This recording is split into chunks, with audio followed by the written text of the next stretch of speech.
Well, it's once again that time of the year. The high school basketball postseason is here, and things kicked off today with the girls' side of the Mideastern Conference tournament. The day started with the 1 and 8 seed game. Lainie taking on South Brunswick. The Bucks would jump out to the big lead in this one. Dasani Boney, she's in transition, trying to get her layup to go, but can't. But there's her teammate Sanaya Rivers. Tries to go to Emma Mallet, but somehow lands right back in the hands of Boney, and she scores. The Cougars, though, had a few bright spots this afternoon. Summer Rainwater bringing the Thunder. The dish to Nija Bryant off the glass. She is able to score.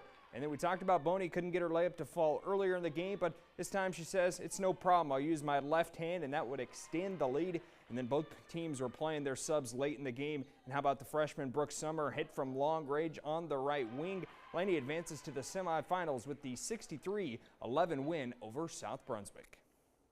Let's go on to the next game at BCC, the 4-5 matchup. New Hanover and Ashley on the hardwood, and they played some great games this year as the Screaming Eagles jumping out to the early lead. The jumper won't go on the right side, but the offensive rebound from Lexi Hinson, she'll power it up and in for the hoop and the harm. But it didn't take long for the Wildcats to get right back in the game. Cabria Bryant working off the pick and roll. She's got an opportunity for an and one as well. Fast forward to the fourth quarter, New Hanover trailing by 1, and who else? Andrea Schufert gets her floater to fall, and we're tied. Remember that play. 14 seconds left to go. Game tied at 49. Caitlin Brannon to Lexi Hinton, and Ashley has the lead. Final chance for New Hanover. 6 seconds to go, and it's the exact same floater for Andrea Schufert. It won't go this time as time expires. Ashley wins it 51-49, the final score.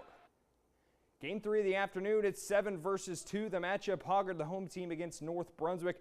Pick this one up in the second quarter. It's Vikings on the inbound, and their height, well, it really showed off at this point of the game. Not 1, but 2 offensive rebounds, and Ellison Luthen scores on the putback.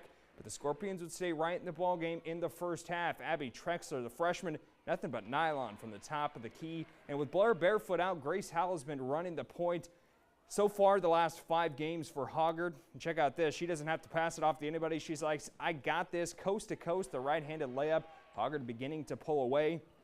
They would have 4 girls score at least 8 points for the Vikings. They win this one 45-24. The final score, and who would they play on Wednesday night? That's what this next game would decide. They play the winner of the nightcap, Topsail, the number 3 seed, taking on West Brunswick. Good crowd on hand tonight in Bolivia. And the Trojans trying to pull off the upset, get a good start off the missed shot. Lands right in the hands of Anaya Metz, and she scores. Maybe it was just that good of a pass. Well, West, well, they weren't slowing down on offense anytime soon as they jumped out to the lead, courtesy of Autumn Bland. Taking it into the paint, she rolls it home. But Topsail's offense would eventually begin to heat up thanks to Lauren Cavanis. She rattles this one home for the top of the key. Then just look at this sweet pass. Sydney Hartgrove over the top to her teammate Julia Sullivan. She scores and makes it look easy. This one was actually tied at halftime, but Topsail, they turned it on in the second half. Halftime speech must have worked. They pull out the win 64-42, the final score. So one great day of high school hoops is in the books, and the boys will take stage tomorrow starting at 3:30 from BCC if you're trying to catch some high school hoops action.